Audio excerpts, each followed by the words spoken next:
good afternoon, everybody. So my name is Philippson, and this is Joanna Sliwa, and we are going to present the work that we did in the last year on a project about risk-aware routing in software-defined networks. We will give an overview of what is the problem and what is the quantum approach that we use to solve it. First, we want to say something about the organizations that we are working for, and maybe it's good to say that we will not give too many mathematical details, so we give you a high-level overview. If you want to hear more details, please reach out to us. So I will start. Good afternoon. I'm working in NATO Communications and Information Agency, and the agency is the primary digital IT and cybersecurity provider for the NATO Alliance and NATO Enterprise. And actually, it cooperates with many entities, valuable entities like NATO agencies and commands. But we also are cooperating heavily with industry and our partners. And the result of this cooperation we will be presenting today. That was successful cooperation with the TNO. And we wanted to find some problem that has military relevance that we can use quantum computers to solve, to understand what is the maturity of this technology, and to get to know how this emerging technologies can be used for the purpose of NATO applications. And this project was led by NATO Cybersecurity Center, where I work. And it is an organizational unit in NCIA. And it is a center of technical expertise in cybersecurity for the Alliance and the NATO Enterprise. And our aim is to enhance the Alliance collective cyber defense. Yeah, and a few words about TNO. So TNO is the Netherlands Organization for Applied Scientific Research. And we have a number of quantum research areas, such as the applications and sensing, cryptography, the engineering part, and networks and communications. And on all those areas, we help customers and governmental organizations to make their first steps into quantum. And in the Netherlands, we are also the National Defense Laboratory. So I will introduce you to the problem that we selected for our study. This is called risk-aware routing, and this is an important enabler for cyber resilience in modern networks. This is especially important for NATO allied countries where they operate in dynamic and sometimes hostile environment.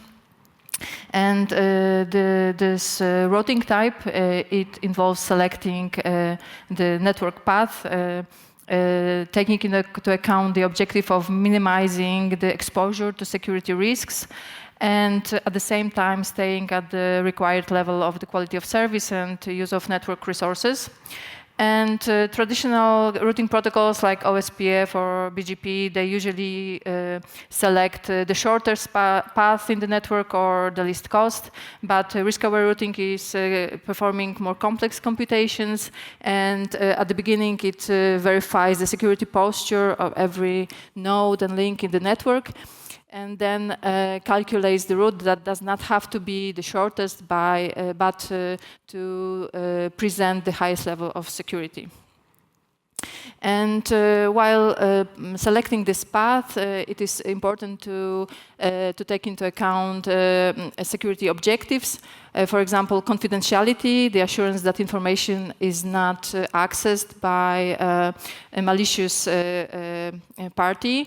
The integrity, where we want to guarantee that the information remains not altered during transit. It is, for example, very important when we are sending some commands to actuators and we don't want anyone else to be doing it for us. And availability is the next objective, the assurance that network data and services are accessible and operational when needed. And actually, availability for some services is more important than confidentiality. For example, when the data has a short time to live and we have time-critical application, we want it to be sent quickly. And confidentiality of it is not so important. And the fourth element is trust. It's a complex metric that focuses on the confidence that the network entity will behave as expected.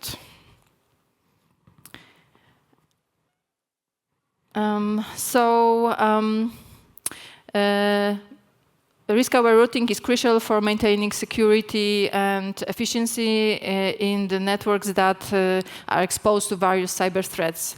And it helps to balance confidentiality and availability from the other hand, and while ensuring the business processes that we are operationally carrying out are not disrupted.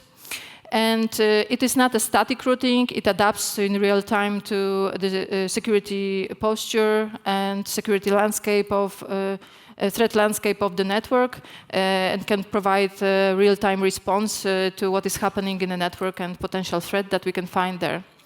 And in doing it, it ensures that the data transfer are carried out securely and are meeting the requirements that we pose for every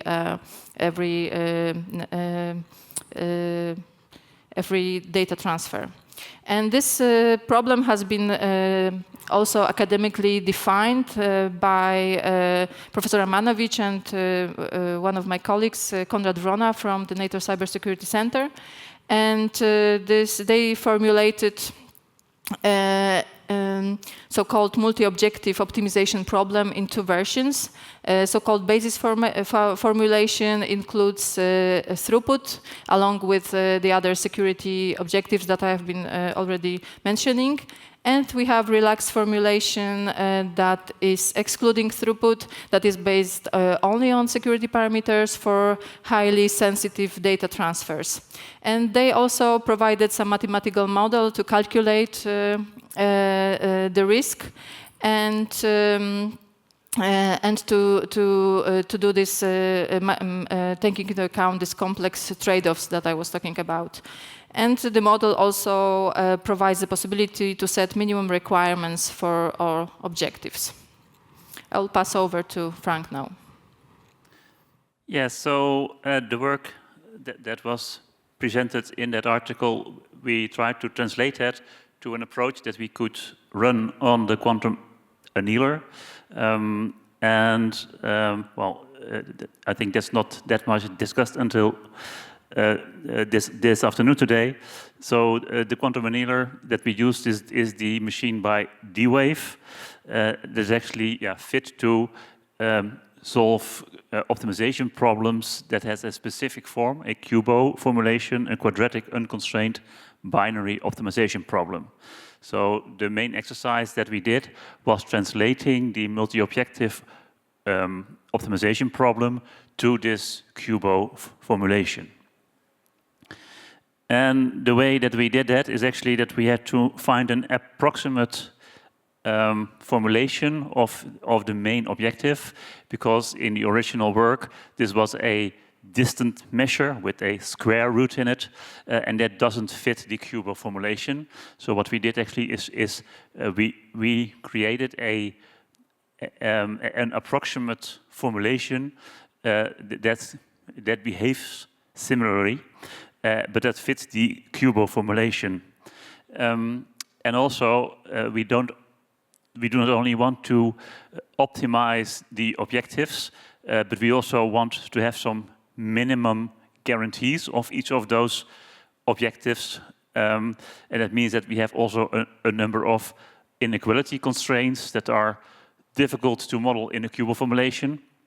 And in this approach, we took them as a equality constraint because what we assumed was that in an optimal solution, actually all the values will be very close to the boundary value that we have. To give some ideas about the performance of the QUBO formulation on the quantum annealer, we actually did a number of benchmarking trials. One was a classical solver using QUBO, and we used a simulated annealing as the other benchmarking approach. If we look at the results, then we see both computation time and solution quality. And if we first look to QUBO, then what we see is that for smaller instances, we use 3 instances with 14, 50, and 19.8 nodes in the network. We see for the smaller instances that QUBO finds very quickly the optimal value in less than 1 second. But the larger instances with 98 nodes, then QUBO already takes 32 seconds in average. But what we see is that it finds the optimal solution, and it also improves an optimal solution. And for a comparison, we normalize this to 100%. So in this case, the optimal solution is 100%. And as we are minimizing, we cannot go below 100%. So what we see in the other approaches that they have a worse solution, which are a bit above the 100%, but that is worse, actually. So you see that, for example, simulated annealing finds the optimal solution for the smaller one, but has a 3 and an 8% deviation for the larger instances. Same holds for quantum annealing, but quantum annealing is a little bit better than the simulated annealing approach with 1 and 7% of deviation of the optimal solution. If we look to the computing time, then we see that simulated annealing is doing the same, direction in calculation time as QUBO, so going from less than 1 second to 10 seconds, and that quantum annealing actually stays in around 60 to 70 of 0.6, 0.7 seconds. To make the comparison fair, what we here compared is only the pure computation time. So in case of quantum annealing, we also have to find an embedding, and we also have to send it over to the machine in Canada, which both take also a number of seconds. But I think a nice result here is that when we solve it with QUBO, we only get one solution, the optimal, and then the optimal solution for what we call, for the way that we say that is optimal in way of combining all the objectives together. Actually, if we use simulated annealing or quantum annealing, we get a number of trials. It can be 100, 1,000, with all our good solutions. And that brings us to actually the benefit of that approach, in multi-objective optimization, we are actually not that interested in the best one, because the best one is only one weighted combination of all the objectives. And therefore, we have the Pareto definition, and a Pareto solution is actually a set of solutions that are in one way or another better than all the others. And then in this case, that means that a solution is a Pareto solution if there is no solution that is better in all the dimensions of your multi-objective optimization problem. And in this case, just one run of simulated annealing or quantum annealing gives you 50 Pareto solutions. And of course, the optimal one, and in the right picture, you see that this is the white one, but that is just a equally weighted solution, is one of those Pareto solutions, but all the other dots that we actually get for free are also interesting solutions, and that if you want to do some analysis of what does it mean if I shift my preference from one objective to the other one, then actually we get that for free. So some final remarks. So what we showed actually in this approach is that quantum annealing enables an efficient way of risk-aware routing. And so using that alternative formulation, we were able to quickly generate a lot of interesting solutions, giving the Pareto front of the problem. And the proposed QUBO formulation shows a strong efficiency and solution quality. So it can be quickly solved, and it is very close to the original formulation and the original optimal solution. And as said already by Joanna, that the original problem can be extended also to taking into account, for example, bandwidth or delay or other classical measures. One of the next steps also is to take that into account in the QUBO formulation.